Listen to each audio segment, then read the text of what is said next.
"You are dead weight, Vader. I carried you long enough," Bram Calder, 38-year-old husband of Vader Ryan Calder, said inside the Calder family dining room during what he called a family meeting. Vader Ryan Calder, 32-year-old wife of Bram, stood beside the long table in a simple dark dress, staring at the divorce papers he had placed beside Calexion Therapeutics contracts. Sable Voss, 34-year-old mistress of Bram and Strategic Affairs Director at Calexion, smiled from near Vader's usual chair like she had already taken her place. Everyone heard him.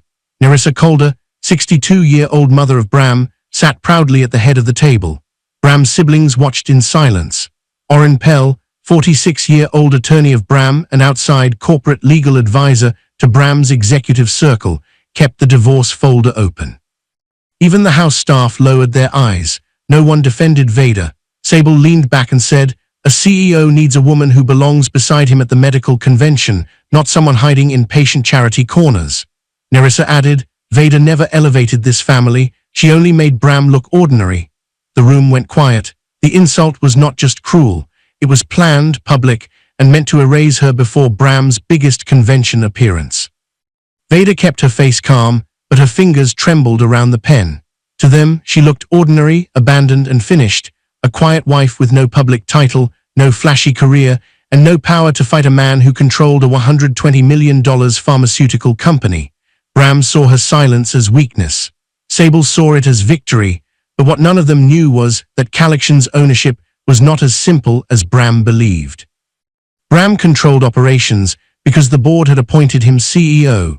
He controlled meetings, budgets, staff, cameras, and public speeches, but the company itself was held through private shareholder records Bram had never studied beyond the surface. Behind the polished Calexion logo, behind Rhine Meridian Holdings, and behind the old trust documents protected from public view, there was a name connected to Vader's bloodline. A name powerful enough to decide who truly belonged in Calexion's future.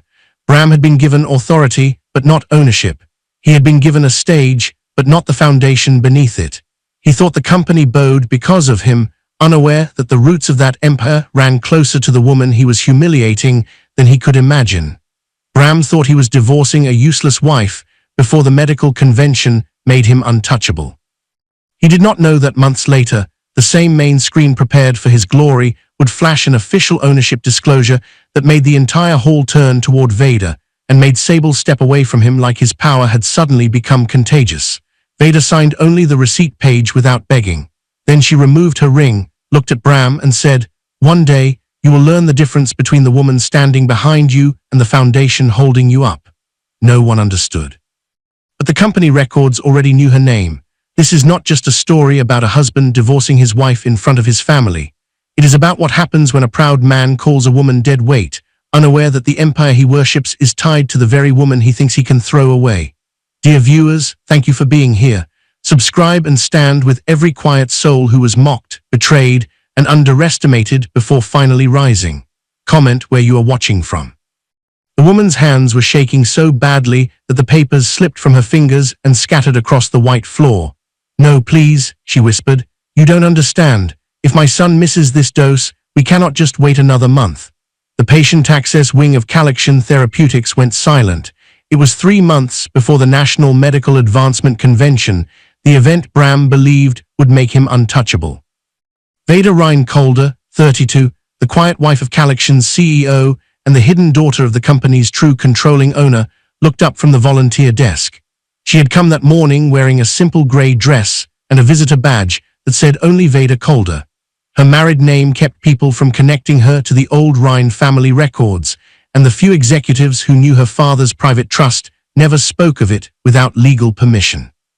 Across from her stood Leora Vale, 29, a tired mother whose 6-year-old son depended on one of Calexion's rare disease medication grants. Her eyes were red from crying. Behind the counter stood Mina Sol, 24, a patient access clerk at Calexion who handled grant renewals and emergency paperwork. "I'm sorry," Mina said softly. "The system says the renewal is incomplete. Without the physician verification page, the emergency grant cannot continue." Leora pressed both hands to her mouth. "The doctor sent it, I watched him send it."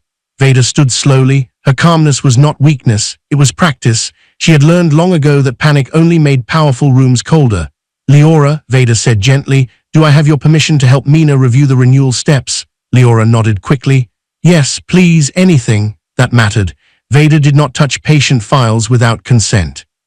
She was not an employee, but she was a registered patient access volunteer under the Foundation program, with confidentiality paperwork renewed every year. Most people thought she volunteered because she had nothing better to do. They did not know she returned because the program had been born from her mother's pain. Mina opened the file on her side of the counter and turned the screen slightly, careful not to expose anything unnecessary. Vader read only the renewal status and the program code. Then she saw it, a small code near the bottom of the application. RM17. Her chest tightened. She remembered the code from years ago. RM stood for Rhine Meridian, the private holding structure her father used to protect the company's patient mission. The number marked one of the earliest compassionate care exceptions created before Calexion became large enough to attract ambitious men in expensive suits.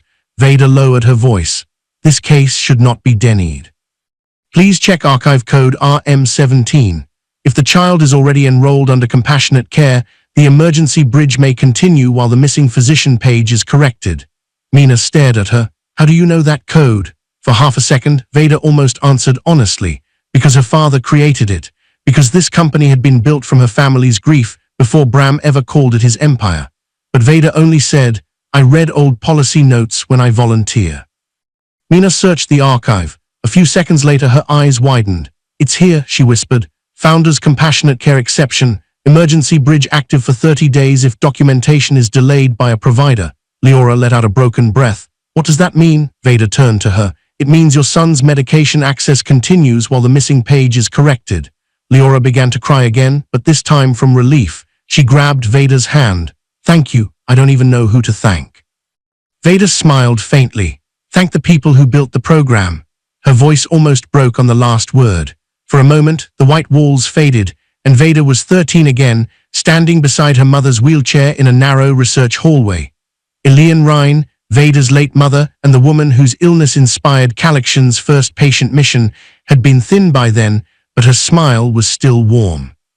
Beside her stood Dr. Solon Rhine, Vader's father and a brilliant biomedical researcher who had not yet become known as Calexion's hidden controlling owner. In his hands was the first letter ever sent by a family Calexion had helped. Elian had touched young Vader's cheek and said, "Power is only beautiful when it kneels to help someone." That sentence had stayed with Vader longer than any inheritance document. A burst of noise pulled her back. The glass doors opened, and Bram Calder entered like the room belonged to him. Bram Calder, 38, Vader's husband and the public CEO of Calexion Therapeutics, walked in surrounded by a small media crew preparing a promotional video for the National Medical Advancement Convention. His suit was perfect. His smile was practiced. Everything about him looked expensive and certain.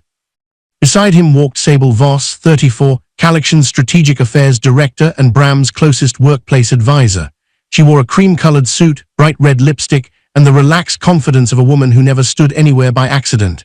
Sable touched Bram's sleeve as they walked. Vader noticed. So did Mina. Bram's eyes moved across the room and landed on Vader near the patient access counter. His smile tightened. "Vader," he said quietly, low enough that the cameras would not catch it. "I didn't know you were coming today. I was helping with grant renewals," Vader said. His gaze dropped to her visitor badge, then to the file screen Mina had already turned back toward herself. "You didn't have to come here looking like staff." The words were soft, but they cut. Before Vader could answer, the media director asked Bram to stand near the wall display. The camera light turned on. Bram's face changed instantly. Warm, confident, compassionate. "At Calexion," he began, "we have always believed in patient access. A rare pathway relief program has been central to my mission since I took leadership."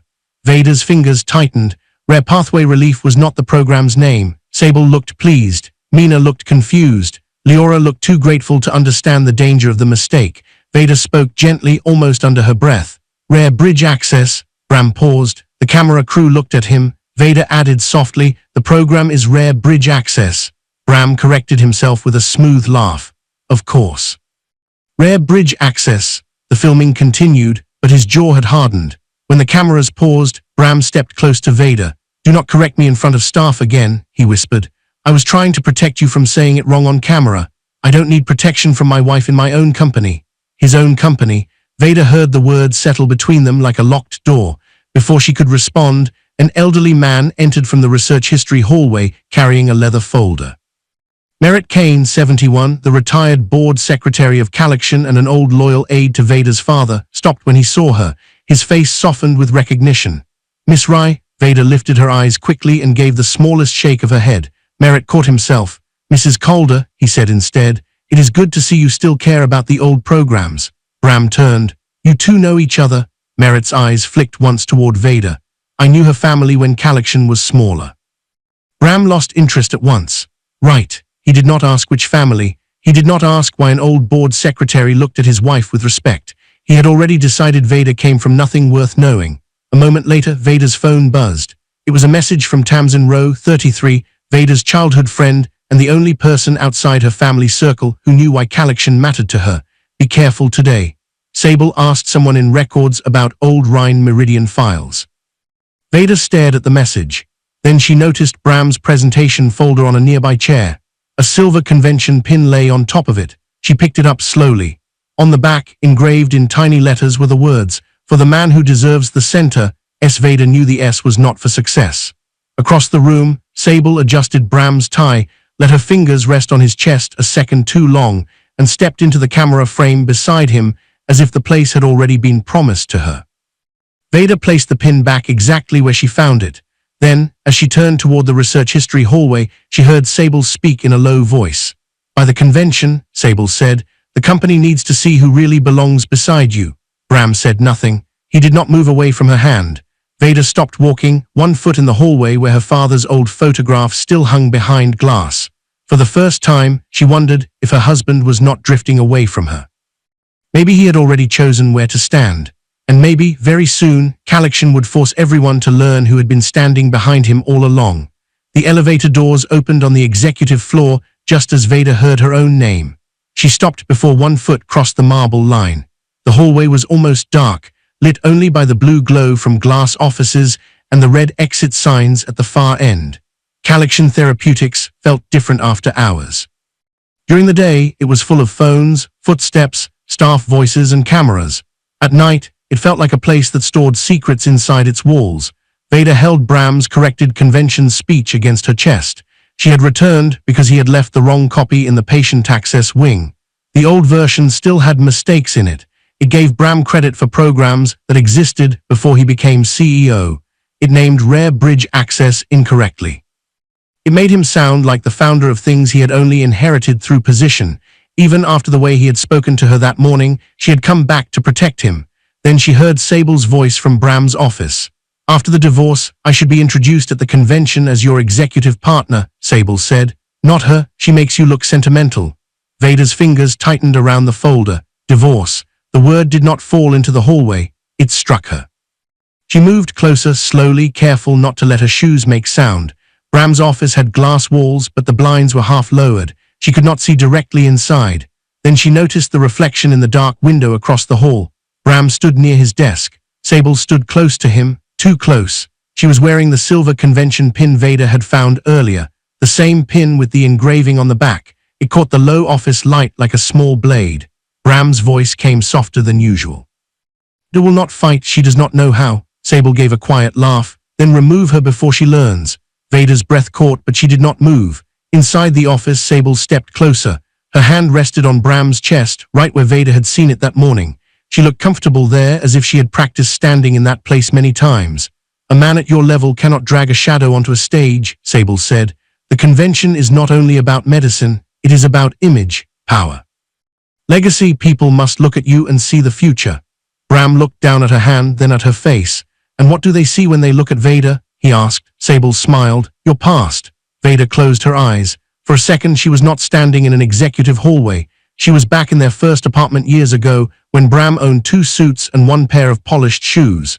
The night before his first executive interview, he had sat at the edge of their bed with his head in his hands. What if I am not enough? He had asked her.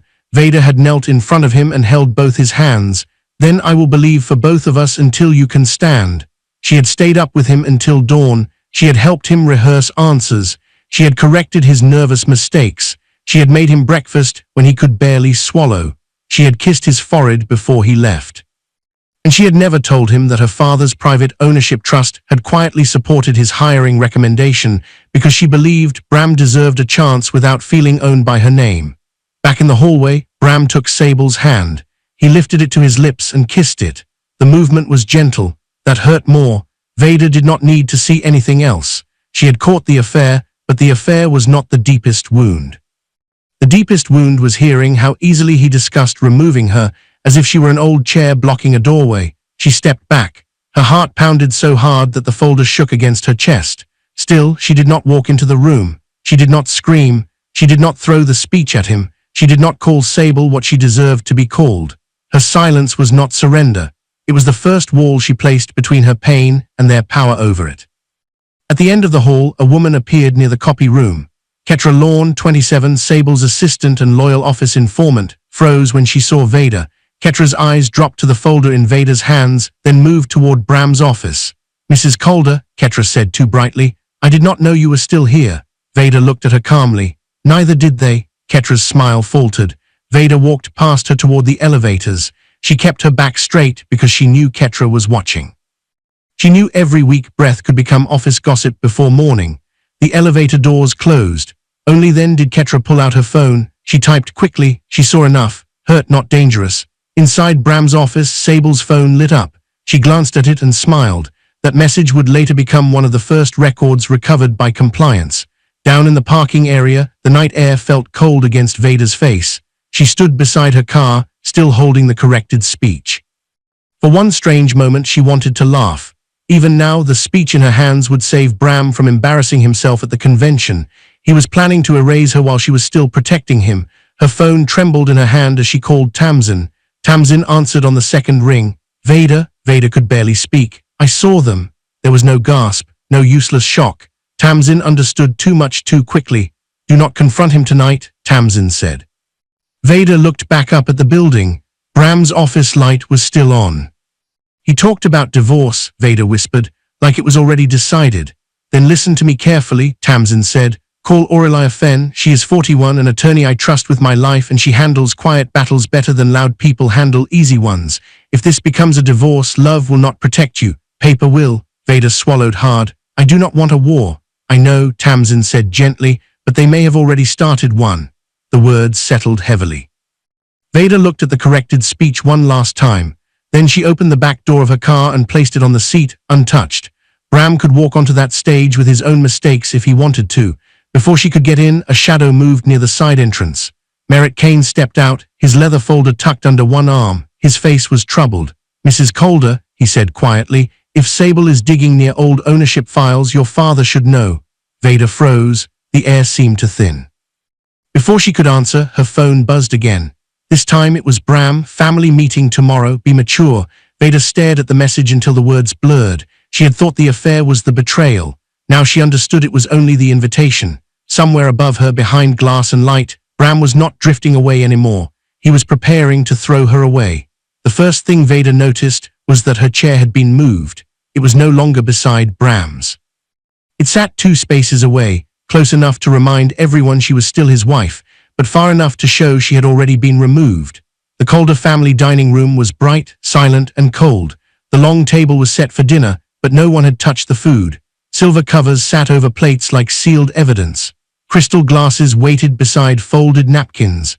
At the head of the table sat Nerissa Calder, 62, Bram's mother, and the proud matriarch of the Calder family. Her back was straight, her pearls were perfect, and her face held the calm cruelty of someone who had planned every detail. Bram sat to her right. Sable stood behind his chair. Before moving behind Bram, Sable had been standing beside Vader's usual chair, one hand resting lightly on the back of it, as if she wanted everyone to notice that she had already taken Vader's place. She was wearing the silver convention pin. Vader's stomach tightened. Orin Pell, 46, Bram's personal divorce attorney and outside corporate legal advisor who had previously advised Bram on executive matters at Calexion, sat with a leather folder in front of him. Beside the divorce folder sat a stack of Calexion convention contracts and executive presentation approvals, making the marriage ambush look like another item on Bram's business schedule. Torrin Calder, 35, Bram's younger brother and loyal family supporter, leaned back with a smirk. Elska Calder, 31, Bram's sister and Nerissa's favorite gossip partner, watched Vader as if she had been waiting all day for this moment. Ketra Lorne stood near the sideboard with a stack of presentation files, pretending she was only there for work.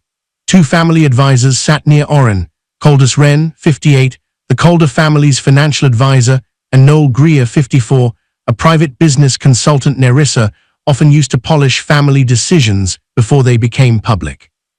Near the doorway stood Pella Knox, 45, the Calder family's senior housekeeper, and Dana Vale, 30, a young server who looked like he wished he could disappear into the wall. Everyone was already seated or placed. Only Vader had walked in without knowing the full script. She looked at Bram. "What is this?" Bram did not stand. "Sit down, Vader." His voice was calm but not gentle. She looked at Sable. "Why is she here?" Nerissa answered before Bram could. "Because this concerns Bram's future. Unlike some people, Sable has helped him build one." Sable smiled softly and said, "A CEO needs a woman who belongs beside him at the medical convention, not someone hiding in patient charity corners." The words landed hard, but Vader did not flinch. She walked to the chair that had been left for her and sat down slowly. She could feel every eye on her. Even the house staff had gone still. Oren opened his leather folder. "These are preliminary divorce terms," he said. "You are not being asked to sign the full agreement tonight. You are being formally served with notice and proposed settlement conditions." That was the first thing that made Vader's mind clear. They wanted her shocked, not informed. She turned to Bram. "You brought your mother, your mistress, and your attorney to serve me divorce papers over dinner." Sable's eyes sharpened at the word mistress. Bram's jaw tightened. "Do not make this ugly." Vader looked around the table, at Nerissa's cold face, at Torrens' smile, at Elska's eager silence, at Sable's hand resting close to Bram's shoulder. Then she looked back at him. "You arranged ugly before I walked in." For 1 second, Bram looked embarrassed. Then pride covered it. Nerissa lifted her chin. "This family has been patient with you, Vader, but Bram is no longer a struggling young executive. He is the face of Calaxian Therapeutics. He needs someone beside him who understands visibility, influence, and image." Vader said nothing. Nerissa continued, each word clean and practiced. "You are too quiet for his position, too plain for public events, too attached to little charity corners in the company when Bram is preparing for the largest medical convention of his career. You disappear in rooms where a wife should elevate him." Elska whispered, "She never even tries." Torren laughed softly. "Bram is about to stand before doctors, investors, and the whole industry. He cannot walk in their dragging dead weight." The room went silent. Vader looked at Bram. She waited. This was his chance. One word from him could reject the insult. One word could prove that the man she had loved still existed somewhere beneath the suit, the title, and the pride. Bram looked at her with tired irritation, as if her pain was another task on his schedule. Then he said it. "You are dead weight, Vader. I carried you long enough." The sentence cut through her cleanly. Sable lowered her eyes, pretending to be uncomfortable, but the corner of her mouth lifted. Elska whispered, finally, so softly that almost no one heard. Vader heard. For a strange moment, sound left the room. She could see Bram's mouth still moving, but her mind went somewhere else. Years earlier, Bram had stood in a small chapel, holding her hands. He had been nervous then, still unsure of himself, still grateful when people believed in him. He had slid the wedding ring onto her finger and whispered, "I will never make you feel small." Back in the dining room, Vader looked down at that same ring. It had once felt warm. Now it felt like proof of a promise he had broken in front of witnesses. Bram's voice returned to her. "I built Calaxian," he said. "I built this life. You stood close enough to benefit from it, and now you think loyalty is the same as contribution." That almost made her laugh, not because it was funny, because it was so deeply wrong that the truth sat inside her like a locked storm. She thought of the patient access wing, the old program codes, her father's handwritten notes, the first research hallway, the private shareholder records Bram had never cared enough to understand. She thought of every speech she had corrected, every name she had reminded him of, every mistake she had quietly caught before it reached a boardroom. He thought she had stood close enough to benefit. He did not know he had been standing on her family's foundation. Oren slid the folder closer. The terms are generous considering the length of the marriage and Mrs. Calder's limited financial contribution. Vader's eyes moved to him. There it was again. Limited contribution. She could have ended the room with one sentence. "My father controls the company your client thinks he built," but she did not say it. She remembered her father's warning before her wedding. Dr. Solon Rhine had stood beside her in a quiet room while she adjusted her veil. He had looked at her with love and worry. "Do not show a man the doors your name can open," he had said, "until you know whether he respects the woman standing in front of them." At the time, she had thought he was being too careful. Now she understood he had been trying to save her from this exact table.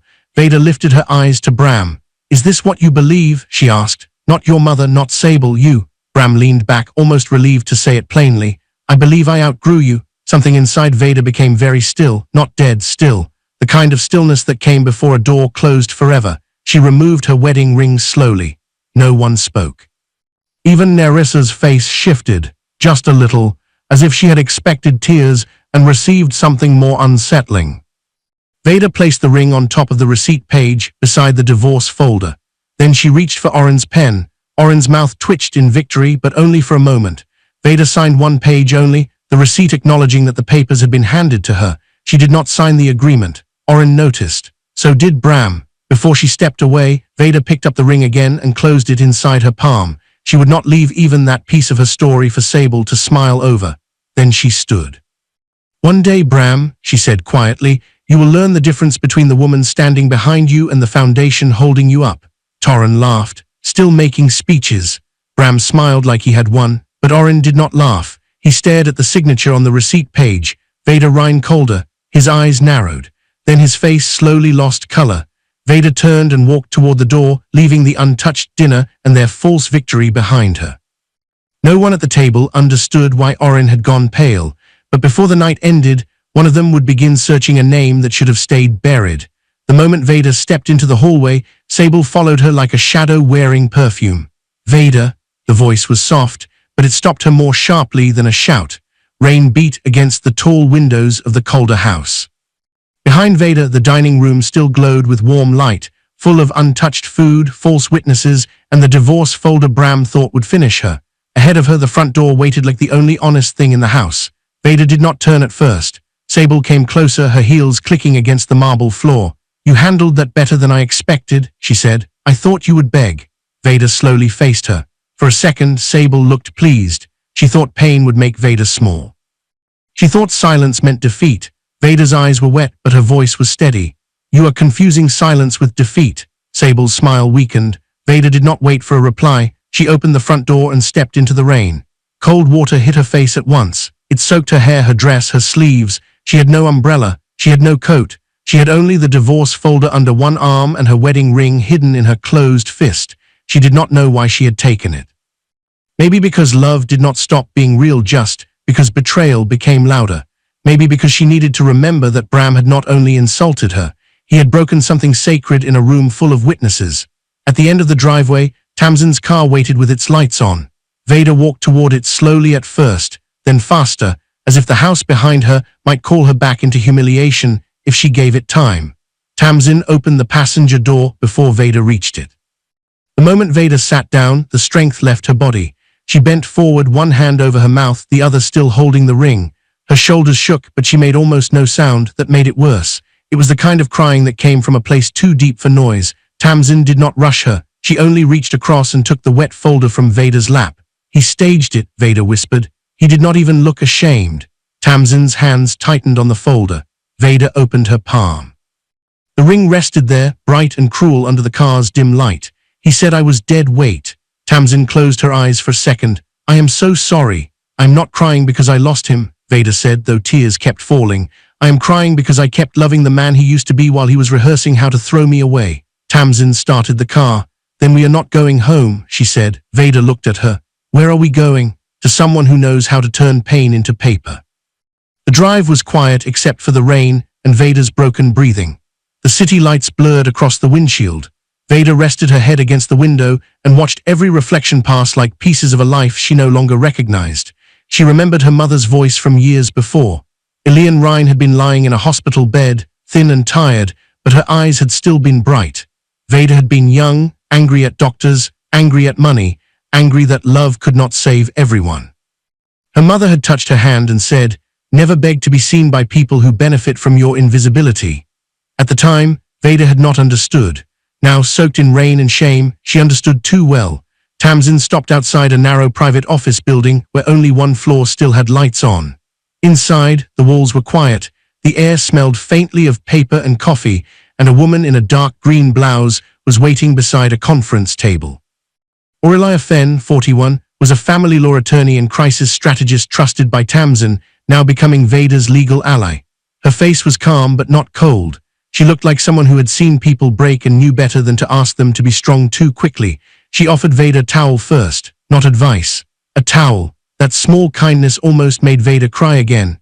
Then Aurelia sat down and opened the divorce folder. Her eyes moved over the pages with quiet speed. Every few seconds she made a note. She did not gasp. She did not insult Bram. She did not waste Vader's pain on easy anger. After several minutes she looked up. This was not just a divorce, Aurelia said. This was a containment strategy. Vader wiped her face. What does that mean? It means they expected you to be too shocked to think. The terms are rushed. The confidentiality language is too aggressive. Oren framed you as non-contributing, which protects Bram's image. Timing is tied to the medical convention, and Sable's presence at the family meeting was not emotional support. It was a power display. Tamsin leaned forward. So they planned it. Aurelia tapped the folder. Yes, and they planned it badly because they assumed Vader had no counsel, no leverage, and no record. Vader looked down at her ring. I could end this with one phone call to my father. The room became still. Aurelia did not ask who her father was. Tamsin had already told her enough. You could end the emotion that way, Aurelia said, but if you want truth to survive lawyers, boardrooms, and cameras, we document first. Vader looked at her. Cameras? The convention is coming, Aurelia said. If Bram is using public image as a weapon, then anything we do must be clean enough to stand in public. Vader understood. Her father's name could crush Bram in a moment, but a moment was not enough. Bram would call it revenge. Sable would call it bitterness.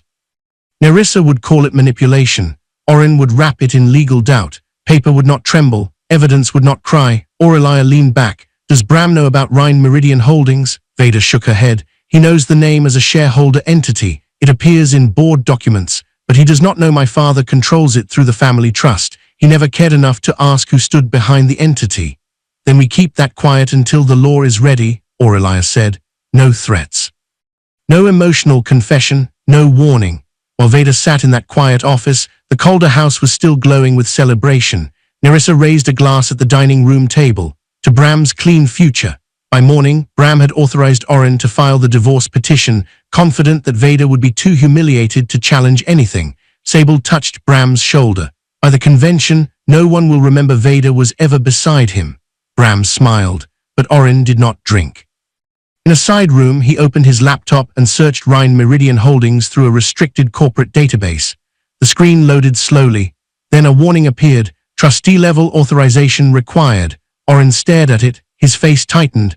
Back in Aurelia's office, 3 folders were placed on the table. Divorce response, marital misconduct evidence, collection governance review. Vader's fingers moved toward the 3rd folder before she understood why. Aurelia watched her carefully. Before we prove what he did to you as a husband, she said, we need to know what he has done with the company he thinks he owns. Vader looked at the folder. Outside, the rain had not stopped, but somewhere beneath the sound of it, something colder and stronger had begun to wake. The front door opened before Vader could knock. For one sharp second, she forgot how to breathe. Dr. Solon Rhine, 64, Vader's father, a retired biomedical researcher, and the hidden controlling owner of Calexion Therapeutics through the Solon Rhine Family Trust, stood in the doorway wearing an old gray sweater and reading glasses pushed low on his nose. He did not look like a man connected to a $120 million pharmaceutical company. He looked like a tired father who had been waiting for bad news. Behind Vader, rain still fell across the stone path. Her dress was damp. Her hair clung to her face. In one hand, she held the divorce folder. In the other, she held the wedding ring Bram had turned into a wound. Solon looked at the folder first, then he looked at her face. What did he do? He asked quietly. Vader tried to answer, but the words broke before they came out. She stepped inside the old house, and the warmth almost made her knees weaken. He called me dead weight, she whispered. For a moment, Solon's face changed. Not with rage, something deeper, something older. A pain that looked like it had found a new place to live. Then he opened his arms. Vader went into them like a child who had finally reached the only safe place left. Solon held her tightly and said, then he never understood what you were carrying. That was when Vader cried again, not loudly, not dramatically. She simply broke against her father's chest, while Tamsin stood behind her with wet eyes, and Aurelia carried the legal folders inside without saying a word. The house was quiet around them. It was not flashy. There were no golden walls, no crystal stairs, no loud signs of wealth. The rooms were filled with medical books, framed research certificates, handwritten patient letters, and old photographs of Veda's mother, Elian Rhine. Everywhere Veda looked, she saw history, not the kind Bram liked to put on screens. The kind built by grief, long nights, failed treatments, and promises made beside hospital beds. After a while, Solon led them to the archive room at the back of the house. It was the only room Veda had avoided for years because every shelf smelled like her childhood and her mother's illness. Solon unlocked the door. Inside were metal cabinets, old lab journals, sealed boxes, framed newspaper clippings, and binders marked with Kalakshon's earliest name. A glass case stood against one wall. Inside it hung Solon's first white lab coat. Veda stopped in front of it. She remembered being small enough to hide behind that coat when her mother was still alive. Solon opened the first cabinet and removed a thin brown file. This was before Kalakshon had major investors, he said, before boardrooms, before valuation reports, before men like Bram thought a company was something you stood on top of. He placed the file on the table. Inside was a photograph of a small rented laboratory. The floor was cracked. The walls were plain. A younger Solon stood near a microscope, thin from sleepless nights. Beside him sat Elian in a treatment chair, smiling even though her hands were covered with a blanket. Veda touched the edge of the photograph. Solon's voice softened. Your mother was the reason I built it. Not money, not power, her. A flash of memory moved through Veda. She was 13 again, standing beside Elian's bed. Her mother's fingers were weak, but her eyes were still full of light. If this company ever becomes large, Elian had told Solon, promise me it will still bend down to help ordinary people. Solon had promised. Then he had kept that promise even after she was gone. He showed Veda the first patient access records, the first compassionate care approvals, and the first legal formation documents. Kalakshon had started as a research project born from loss. It became a company only because families needed more help than one doctor could give. Then Solon opened a larger folder with a dark blue cover. The label read, Rhine Meridian Holdings. Aurelia stepped closer. Solon said, when Kalakshon grew, I placed majority ownership here. Rhine Meridian Holdings is controlled by the Solon Rhine Family Trust. The structure protects the company from becoming a trophy for ambitious executives. Veda swallowed. And Bram was hired years later, Solon said. He was polished, ambitious. He seemed disciplined. The board recommended him. You believed he had potential. Veda looked away. Solon did not accuse her. He became CEO by appointment, he continued. That gave him authority over operations, budgets, staff, public appearances. It did not give him ownership. He looked at his daughter. I gave him authority. I never gave him ownership. The words settled across the room. Aurelia opened her notebook. Does Bram know Rhine Meridian controls the majority? He knows Rhine Meridian exists as a shareholder entity, Solon said. It is named in reports he receives, but the trust behind it is private, and he never cared about anything that did not make him look powerful. Veda's voice came small. Maybe I should have told him. Solon turned to her. A husband should not need your inheritance before he respects your humanity. The room became still. Veda looked down at the ring in her palm. For years she had believed keeping her identity quiet was an act of love. She wanted Bram to see her before he saw her father's name. Now she understood the painful truth. Bram had seen her clearly enough. He simply had not valued what he saw. A knock sounded at the archive door. Merritt Kane entered with a leather case. He looked at Veda with sadness, then placed the case on the table. I brought the old board files, he said, and Bram's current CEO contract. Aurelia opened the files at once. Merritt pointed to the pages carefully. Bram is CEO, not owner. Rhine Meridian controls majority ownership. Dr. Rhine is the principal beneficial owner through the trust. The board can suspend executive authority for conduct damaging public trust, fiduciary integrity, or institutional reputation. Also, the upcoming medical convention already includes a leadership presentation. If approved properly, a governance disclosure can be made there. Veda looked at him. So the convention can be used legally, Aurelia answered before Merritt could. If the board approves it, if the disclosure is corporate rather than personal, and if the evidence supports a governance concern, yes. Far away from that quiet archive, Bram sat in his private study with Sable and Oren. Oren's laptop was open. He asked carefully, What do you actually know about Vader's father? Bram laughed. Old lab man, quiet, probably had one good patent and retired. Sable's eyes narrowed. Rhine, she said softly, that name keeps coming up. Then she sent Ketra one message, find out everything about the Rhine name. Quietly, back in the archive, Solon handed Vader a sealed envelope. Inside was an old photograph of young Vader standing beside him in Calaxion's first research wing. On the back, in Solon's handwriting, were the words, "For Vader, may this company heal more than it earns." Vader held the photograph to her chest. Aurelia, still reading, suddenly stopped. Her finger rested on one clause in Bram's CEO contract. Executive authority may be suspended upon conduct damaging fiduciary integrity, public trust, or institutional reputation. She looked up at Vader. Your heartbreak and his leadership may be connected. Vader slowly closed the archive folder.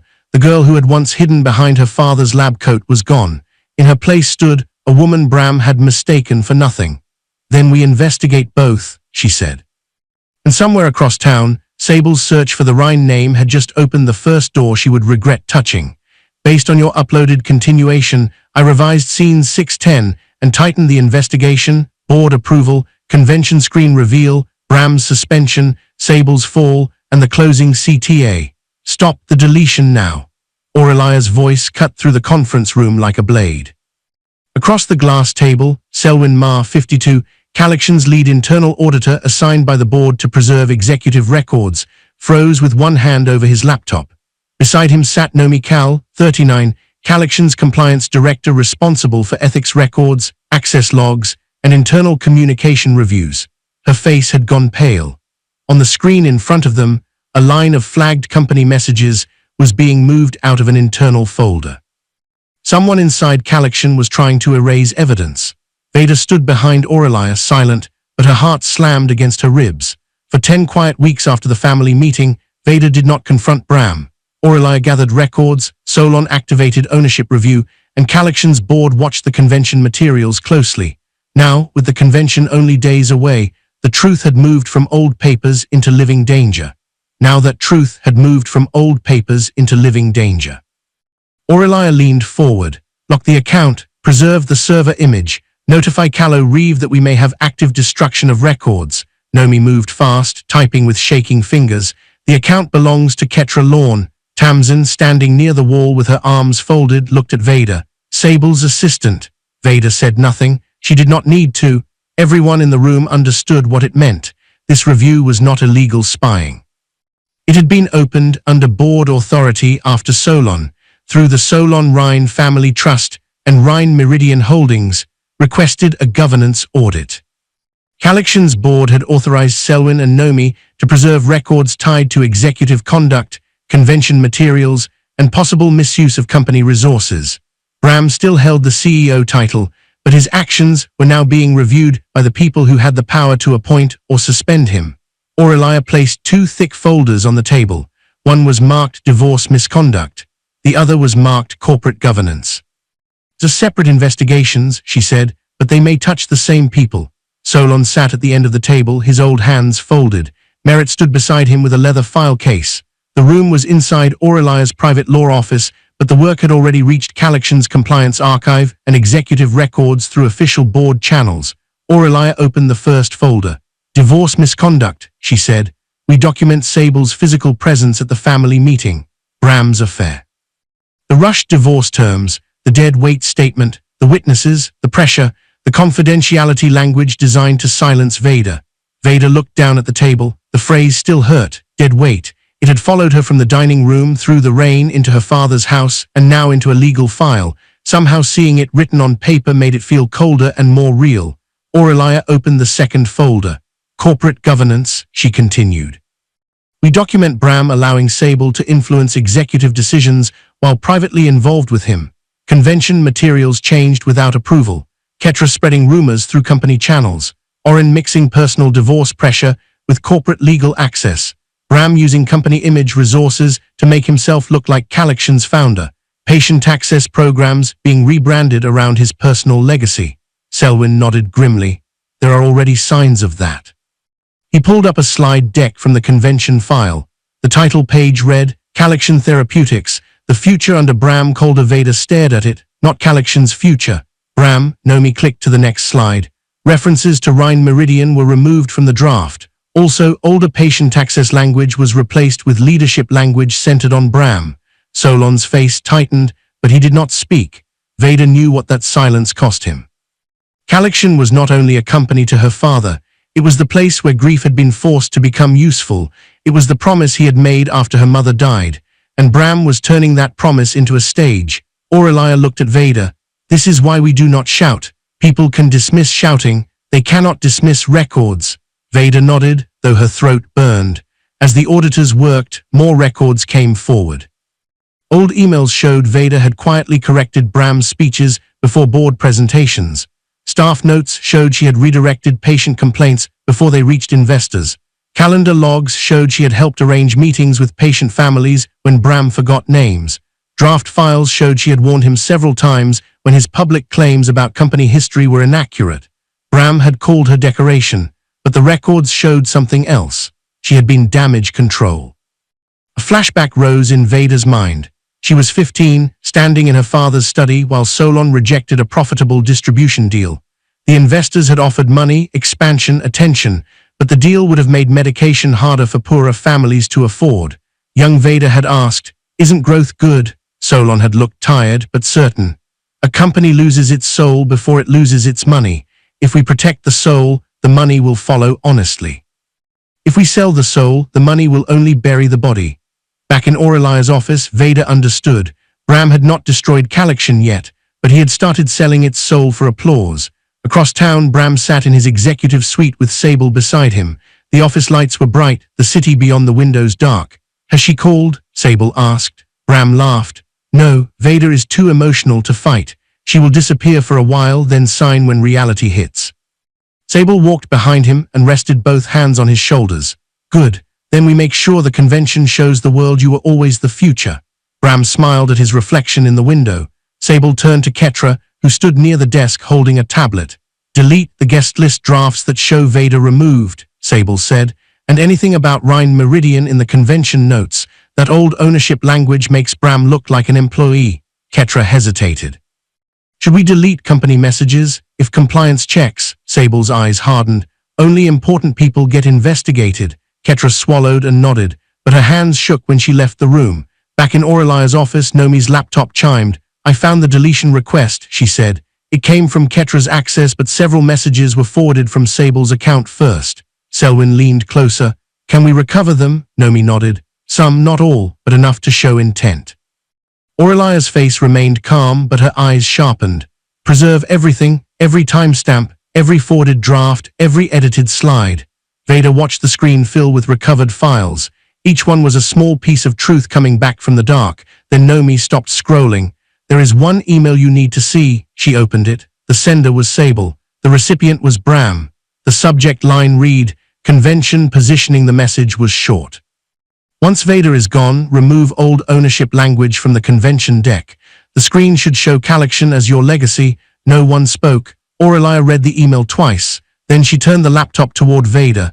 "They were not only erasing you from the marriage," she said, "they were erasing your father from his own company." Vader's grief changed shape. It did not disappear. It became sharper, cleaner, stronger. She looked at Solon. His eyes were fixed on the email, but Vader knew he was seeing something older than words on a screen. He was seeing her mother's promise being scraped away for Bram's pride. Vader placed her hand on the table. "Then we do this properly," she said. "No shouting, no warning, no mistakes." Aurelia closed the divorce folder and left the governance folder open. "Good," she said, "because now we do not just need evidence of betrayal, we need evidence of motive." Outside the office windows, morning had started to thin the darkness, and somewhere inside Calixion, a deleted message was waiting to become the first crack in Bram Calder's empire. "When I built Calixion into the company you see today," the words rolled through the empty convention hall like a lie searching for applause. Bram stood beneath a giant screen, smiling as if the room already belonged to him. Rows of empty seats stretched before the stage. Bright lights burned down from above. Behind him, the huge screen displayed the rehearsal title in shining white letters, Calixion Therapeutics. The future under Bram Calder. The words were so large that even Bram seemed smaller beneath them. But he did not feel small. He looked powerful, certain, almost royal. In the front row, Sable clapped slowly, her smile full of pride. Nerissa sat beside her, dressed in a dark suit, watching her son like he had already won. Oren stood near the side aisle with his arms folded and his face tense. Ketra held a tablet, checking the convention schedule and pretending not to notice Oren's discomfort. Near the control booth stood Price Loman, 42, the convention media coordinator hired to manage stage screens, presentation files, and live transitions for the National Medical Advancement Convention. He listened through a headset while two technicians tested the lighting. Bram turned toward Price. "Make sure that title stays long enough for photographs." Price nodded. "Of course, Mr. Calder, the active file is the one your office approved." Sable rose from her seat and walked toward the stage steps. "It should stay longer," she said. "People need to connect Calaction with Bram's name before he even speaks." Bram smiled down at her. "You always understand the moment." Sable's hand rested on the edge of the stage, close to his shoe, as if even the platform was something she planned to climb. Oren looked away. He had seen enough legal documents to know the title was dangerous. Bram had built a career inside Calaction, but he had not built Calaction itself. Still, Oren said nothing. He had already helped arrange the family meeting. He had already placed divorce papers in front of Vader. Silence was no longer neutral for him. It was self-protection. Bram turned back to the empty hall. "When I built Calaction into the company you see today," he repeated, "I did it with one belief: medicine must be led by vision." No one corrected him, not Sable, not Nerissa, not Oren. The lie stayed in the air and grew comfortable. Across town, Vader sat in Aurelia's strategy room, staring at a different kind of screen. There were no stage lights there, no applause, no silver titles, only documents, timelines, evidence folders, and the quiet weight of truth. Solon sat beside her, silent and tired. Tamsin stood near the window with a cup of untouched coffee. Merritt opened an old leather case on the table. Across from them sat Callow Reeve, 59, the board chair of Calaction Therapeutics and a longtime governance officer appointed to protect the company's legal and ethical interests. Callow was not emotional. He did not care about revenge. That was why Aurelia had insisted he be present. The next step had to be legal, not personal. Merritt removed the first document. "The original founder certificate," he said. He placed it on the table. Then another. "Meridian ownership records." Another. "Bram Calder's CEO contract." Another. "The governance clause." Another. "Recovered emails from Sable Voss regarding removal of ownership references." Another. "Audit notes showing staff intimidation and unauthorized convention edits." Each paper landed softly, but to Vader it sounded like a door locking behind Bram. Aurelia looked at Callow. "He is preparing to make a symbolic ownership claim in front of doctors, investors, and medical journalists. That makes this more than a marital issue." Callow adjusted his glasses. "If the convention materials imply he founded or owns the company, the board has a duty to correct the record." Vader looked down at her hands. She did not feel victorious. She felt hollow. Only days ago, she had wanted a husband who remembered kindness. Now she was sitting in a room where legal documents were becoming the language of her broken marriage. Solon noticed her silence. "Vader," she looked at him.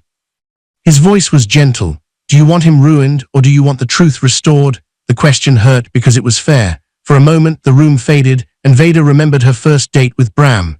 They had eaten at a small, quiet restaurant, long before cameras followed him and before Sable ever learned his name. Bram had worn an old jacket and apologized twice because he thought it looked cheap. "I do not need to be powerful," he had told her that night.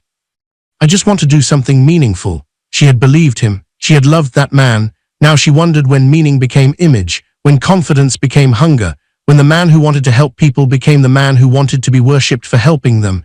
Vader blinked away the memory. "I wanted a husband," she said quietly. "I lost that." No one interrupted her. "But Calaction belongs to patience before it belongs to anyone's pride," she continued. "Restore the truth." Aurelia's face softened for only a second. Then she returned to the documents. "Then we proceed carefully, no emotional exposure, no personal speech, no surprise accusation. If the board acts, it acts because the company record must be corrected." Callow nodded. "A formal disclosure can be prepared if the evidence is complete." "It is getting complete," Aurelia said. Back at the convention hall, the rehearsal ended with laughter. Bram hosted a small private dinner in a side room near the stage. The long table held expensive food, white flowers, and a clear view of the empty hall where he would soon speak. Nerissa raised her glass. "To the man who built Calaction." Bram lifted his own glass, pleased. Sable raised hers next, and to the woman who will finally stand beside him properly. Everyone understood she meant herself. Nerissa smiled. Ketra laughed softly. Bram did not correct Sable. He only looked at her with the kind of pride he had once reserved for Vader. Orin forced a smile but barely drank. His phone buzzed under the table. A message from an unknown sender appeared. Ownership file access denied. Rhine Meridian authorization required. Orin turned the phone face down. Sable noticed. "What is wrong?" she asked him. "Nothing," Orin said too quickly, but Sable had already learned to fear that word. Later, during one final technical test, Price loaded a transition package sent through the approved Calaxian media portal. The giant screen blinked from black to white. For less than 2 seconds, a file name flashed across the display before Price quickly cut the feed. 120M Meridian ownership transition. Most people missed it. Sable did not. Her smile vanished. Bram was speaking to Nerissa and did not see. Orin saw Sable's face and went still. Sable turned slowly toward Ketra. Her voice dropped to a whisper. "Find out what Rhine Meridian really controls. Tonight." Ketra swallowed. And above them, the blank convention screen waited like it already knew whose name would appear next. "Find it, Ketra, now." Sable's voice was sharp enough to make Ketra drop the tablet. They were inside Bram's executive office at Calaxian, long after most staff had gone home. The convention rehearsal had ended hours ago, but the file name that flashed on the giant screen still burned in Sable's mind. 120M Meridian ownership transition.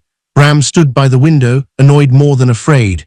"You are overreacting." Sable turned on him. "No, Bram. Someone is preparing something behind your back." "With what power?" he asked. "Vader has no power." Sable stepped closer. "Power is not the point. Perception is. If she embarrasses you before the convention, people will not wait for facts. They will smell weakness." That word reached him. Weakness. Bram's face changed. He could survive cruelty. He could survive divorce. But he could not survive looking weak in front of doctors, investors, and cameras. "What do you want?" he asked. Sable did not hesitate. "We write the story first." By morning, whispers began moving through Calaxian. Ketra sent careful messages from her desk, never saying enough to look guilty, but saying enough to poison the air. Vader is unstable. She is bitter about the divorce. She has been trying to interfere with convention planning. She cannot accept that Bram moved on. The gossip spread through assistants, communications staff, and junior managers. Some people believed it because Bram looked powerful and Vader had always been quiet. Others doubted it but said nothing because silence felt safer than choosing a side. Nerissa helped from outside the company. During calls with family, friends, and social contacts, she sighed as if she were the victim. "Some women cannot accept being outgrown," she said. Bram tried to be kind, but Vader is making this difficult. Bram did not correct her. He benefited from every lie, so he let every lie breathe. In Aurelia's law office, the first alert arrived before noon. Nomi had flagged unusual message traffic inside Calaxian's communications system. Selwyn found edits to internal convention files. Tamsin received screenshots from an employee who still respected Vader from the patient access wing. Aurelia read everything in silence. Then she stood. "Send the preservation notices." Her staff moved fast. Formal notices went to Bram, Sable, Ketra, Orin, Calaxian Communications, and the convention media contractors. Each notice was clear. Every message, draft, file, calendar entry, and deleted item related to Vader, Sable, the convention, Rhine Meridian, and Bram's leadership claims had to be preserved. Deleted communications could be treated as evidence destruction. Across the company, phones buzzed. Ketra read the notice in the copy room and felt the blood leave her face. She had already deleted messages for Sable, not all of them, but enough. Her hands shook as she opened a private folder where she had saved screenshots just in case Sable ever tried to blame her. There were messages about removing Vader from the guest list, messages about calling Vader unstable, messages about stripping Rhine Meridian references from the convention deck. Ketra stared at the files. For the first time, loyalty to Sable looked less like protection and more like a trap. She contacted her own counsel and quietly arranged for copies to reach Aurelia. That was the first crack in Sable's final attack. Later that afternoon, the Calaxian board gathered in a closed conference room. Kalos sat at the head of the table. Solon was present through majority owner authority, calm but grave. Aurelia attended as Vader's attorney and advisor to the ownership side. Selwyn and Nomi stood before the screen with the compliance findings. Vader sat beside Tamsin at the far end of the room. She did not speak at first. She listened. Selwyn began with the affair disclosure failure. Bram had allowed Sable to influence convention planning, staff access, guest lists, and public messaging while secretly involved with her. Because Sable reported into the executive structure around Bram, that relationship created a conflict of interest. Because he had hidden it while letting her help shape company messaging, it became a governance issue. Nomi presented screenshots showing Sable's instructions to remove Vader and reduce references to Rhine Meridian. Then came Oren. His name appeared in meeting notes tied to both the divorce pressure and corporate legal access. He had helped Bram treat a marriage ambush like a business cleanup. Aurelia's voice was calm. That overlap matters. Personal pressure was being used to protect public image. The board members shifted.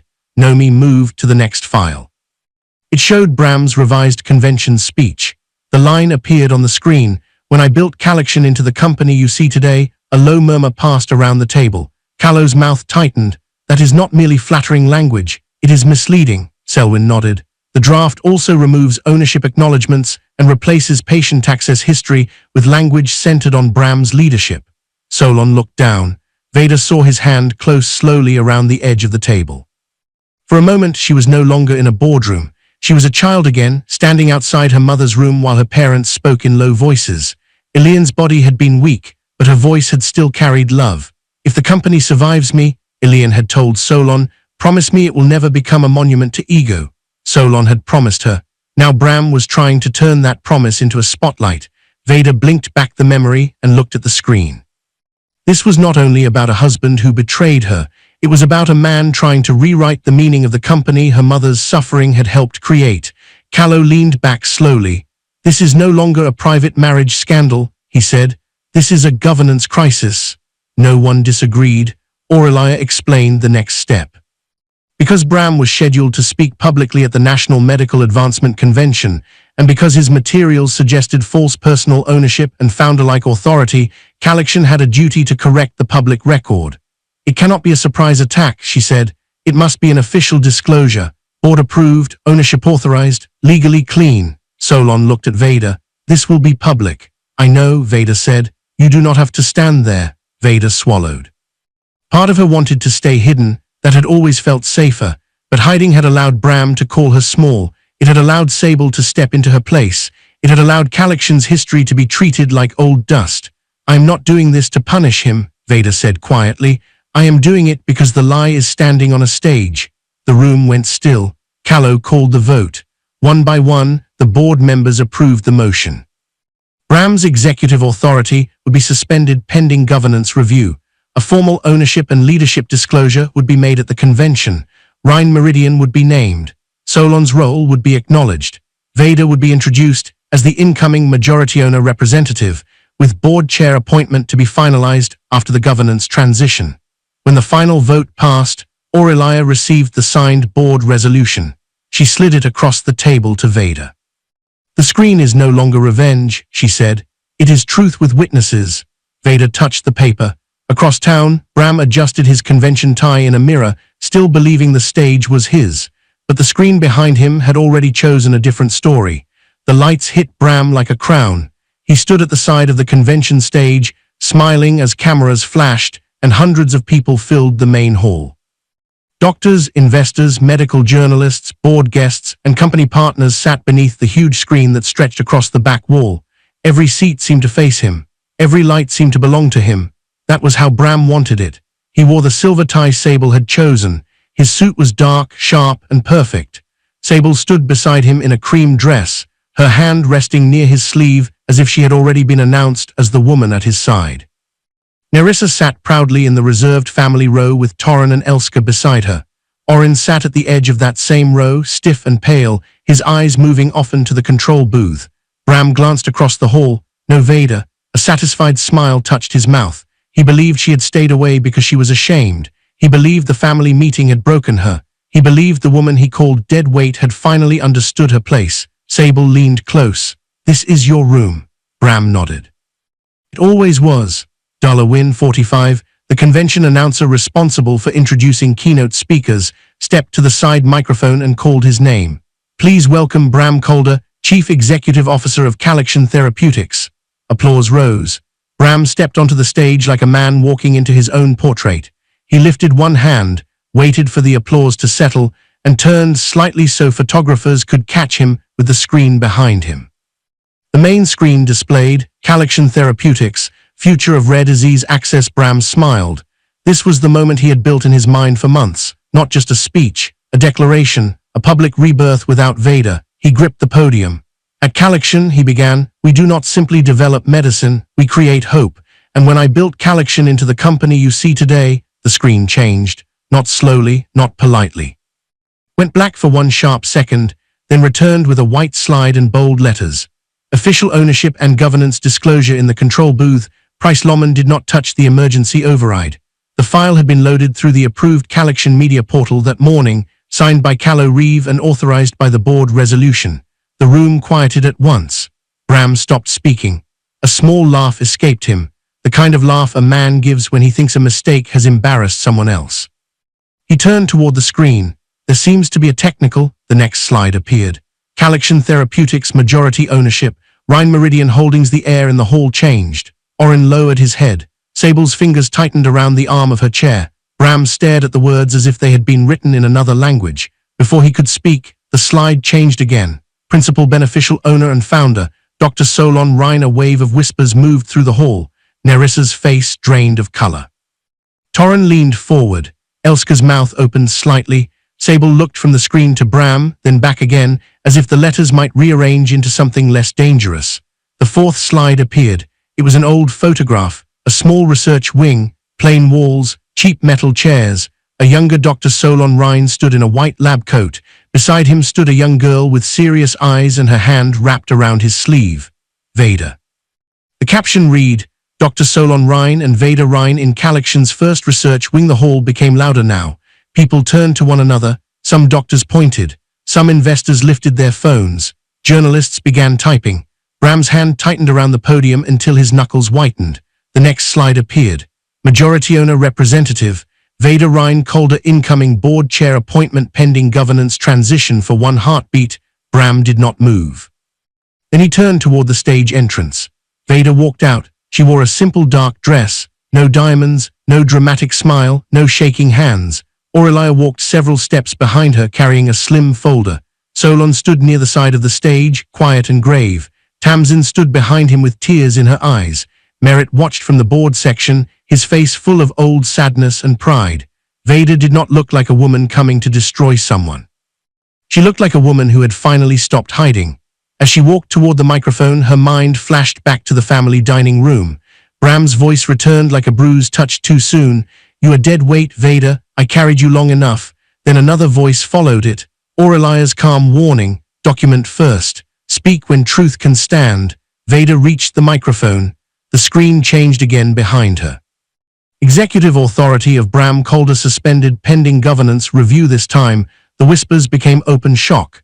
Bram stepped back from the podium. His face had lost its stage smile. Sable stood from her seat, but a board member near the aisle shook his head at security.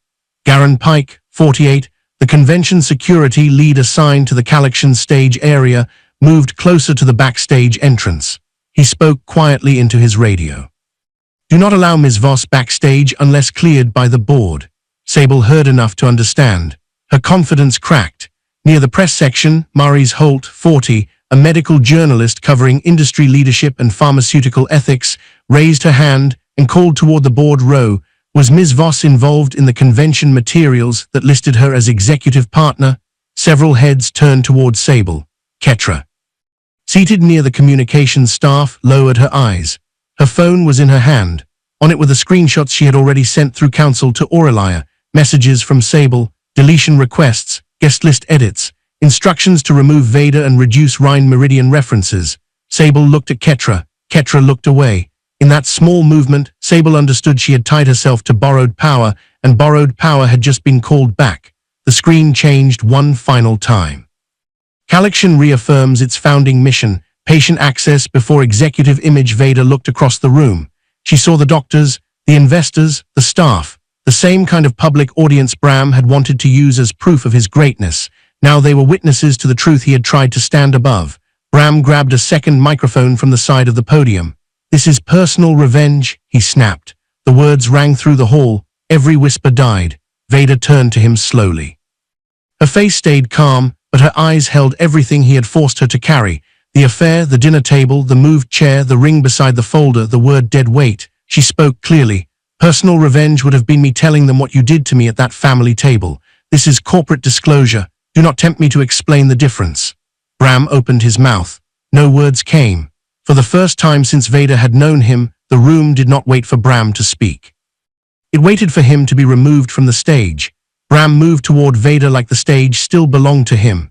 Vader, he snapped, pushing past the side of the podium, you do not get to walk away after doing this. The convention hall was still buzzing behind them. Doctors whispered, journalists typed fast, investors spoke in low, urgent voices. On the giant screen, Bram's suspension still glowed in clean white letters, colder than any insult he had ever thrown at her. Vader did not hurry. She stepped toward the backstage entrance with Solon at her side, Aurelia behind her, and Tamsin close enough to catch her if her strength failed. Merritt walked with the board members, carrying the same leather case that had once held old company files. Bram followed. For years, doors had opened for him at Calaction. Executive elevators, private boardrooms, investor suites, staff entrances, stage wings. This time, Garen Pike stepped in front of him. Mr. Calder, Garen said, calm but firm, you are no longer cleared for backstage access. Bram stared at him. I am the CEO, Callow answered from behind Vader. Your executive authority has been suspended pending governance review. The words hit harder than security's hand. Bram looked past Garen at Vader. You think this makes you powerful? Vader stopped. Slowly, she turned. No, she said. Power is what you thought you had when you used a family dinner to humiliate me. This is accountability. His face twisted. You hid behind your father. Vader's voice stayed quiet. I hid nothing from a man who never cared enough to ask who I was. That silenced even the staff near the hallway. Sable hurried toward them, but another security officer blocked her path. This is ridiculous, she snapped. I am Strategic Affairs Director. I have clearance. Callow looked at her. Your clearance is under review. Sable's eyes widened. For the first time, she looked truly afraid. Not embarrassed, not angry, afraid, because she understood the difference between Bram's power and company power. Bram could invite her into rooms. The board could remove her from them. Behind her, Nerissa pushed through the family row with Torrin and Elska following. How dare you, Nerissa said, her voice shaking with fury. After everything this family gave you. Vader looked at the woman who had watched her son call his wife dead weight and smiled as if cruelty were family discipline. What did you give me, Nerissa? Vader asked. A chair moved away from my husband, a room full of witnesses, a silence loud enough to tell me I never belonged. Nerissa's face tightened. You embarrassed my son. No, Vader said. Your son embarrassed himself. I only stopped the company from clapping for it. Torrin opened his mouth, but Elska grabbed his sleeve. For once, even gossip knew when to be quiet. Orin stepped forward slowly. His face was pale, but his voice was controlled. Vader, he said, perhaps we can discuss terms privately. Aurelia moved beside Vader. Mr. Pell, all further divorce communication goes through my office. All corporate matters go through the board's independent counsel. Do not blur those lines again. Orin looked away. That was the second fall. The first had been Bram losing the stage. The second was Orin losing the room. Inside a smaller backstage conference area, the board gathered quickly. The convention program outside continued with a brief delay announcement, but the real story had already moved faster than any schedule could control. Callow opened a formal folder. Bram Calder is suspended from executive duties pending investigation into misleading public statements, improper use of company resources, undisclosed conflict of interest involving Sable Voss, and attempted alteration of ownership references in convention materials. Bram laughed once. It sounded hollow. You cannot do this because of a divorce. Solon finally spoke. This is not because of a divorce. The room turned toward him. Solon looked older than he had in the archive room. But his voice carried the quiet force of a man who had built something from grief and refused to watch it become a crown for another man's ego. This is because Calaction was built to serve patients, and you tried to make it serve your image. Bram's lips parted. For years, he had dismissed Solon as a quiet old researcher, an old lab man, a shadow from Vader's family. Now that same man stood before him as the foundation under every title Bram had worn. Sable tried to recover. To Rhine, Bram made Calaction visible. He modernized the brand. He brought attention. Solon looked at her. Attention is not ownership, he said. Sable went still. Ketra entered with her attorney a few minutes later. Her face was pale, but she carried a printed packet. Sable stared at her as if betrayal had a body. Ketra placed the packet in front of Nomi. I was instructed to delete and alter files, she said, her voice shaking. I saved copies because I was afraid I would be blamed.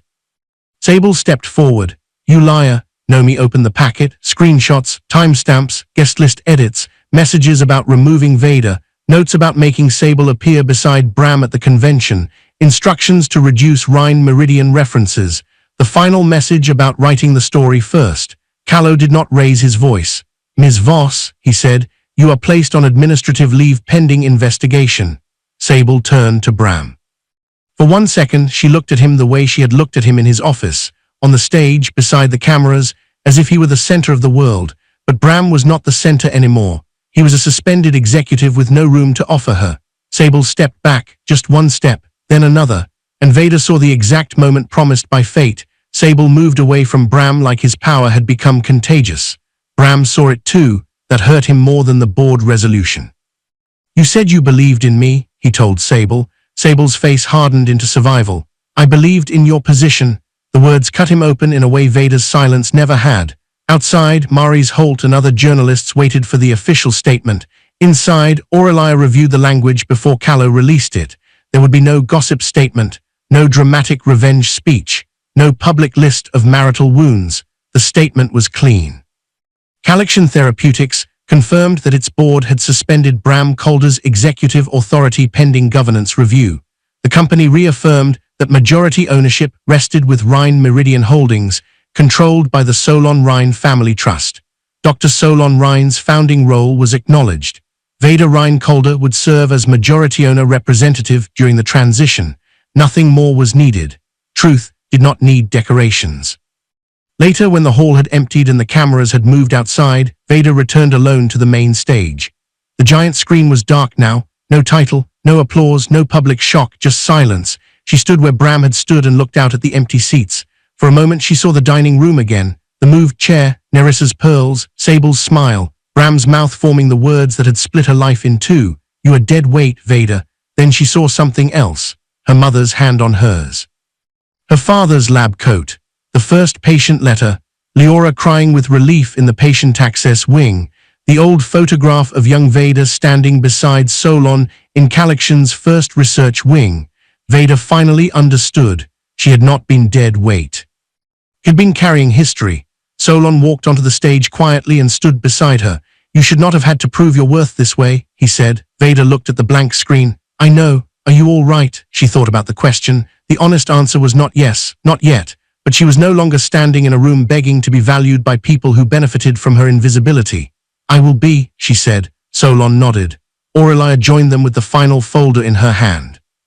The divorce response is filed. The governance review is active. Bram cannot pressure you directly anymore. Vader breathed in slowly. Some endings did not feel like victory at first. Some felt like walking out of a burning house with smoke still in your lungs. Tamsin came next and slipped Vader's wedding ring into her palm. Vader had given it to her before stepping onto the stage, afraid her hand would shake. Vader looked at the ring for a long time. Then she walked to the edge of the stage, where a small table still held Bram's abandoned speech cards. She placed the ring on top of them, not because she was broken, because she was finished carrying what he had ruined. Weeks later, Calexion's patient access wing received a new sign. Rare Bridge Access Program founded in honor of Elian Rhine, protected by the Rhine Meridian Patient Promise. Leora Vale brought her son to the unveiling. Mina Sol stood beside the counter with tears in her eyes. Merritt watched from the hallway. Solon held Vader's hand. This time, Vader did not wear a visitor badge that hid her name. Her badge read, Vader Rhine Calder Majority Owner Representative Calexion Therapeutics, Renaa Holt, 26, a young mother applying for rare bridge access for her infant daughter, approached Vader after the ceremony and whispered, Thank you for keeping this place human. Vader smiled. For the first time in months, the smile did not hurt. Across town, Bram watched the news from a quiet apartment that did not know his name. No stage lights, no Sable, no Nerissa speaking for him, no employees waiting for orders, just a paused video of Vader standing beneath the company screen while the world learned who had truly been holding the foundation. He replayed her words once, then again. You will learn the difference between the woman standing behind you and the foundation holding you up. At last, he understood. But understanding came too late to save him. Back at Calaxian, Vader walked through the research history hallway. Her father's old photograph still hung behind glass. This time no one interrupted her, no one looked through her, no one called her ordinary. She stopped in front of the photograph and touched the frame gently. "I did not do it for revenge, Mom," she whispered. The hallway was quiet, but in that quiet she felt the answer. Power is only beautiful when it kneels to help someone. Vader turned away from the photograph and walked toward the patient access wing, where someone was already waiting for help. The company records had always known her name. Now the world did too. Dear viewers, if Vader's story reminded you of someone who was underestimated, subscribe, comment where you are watching from, and remember this: quiet people are not empty. Sometimes they are the foundation.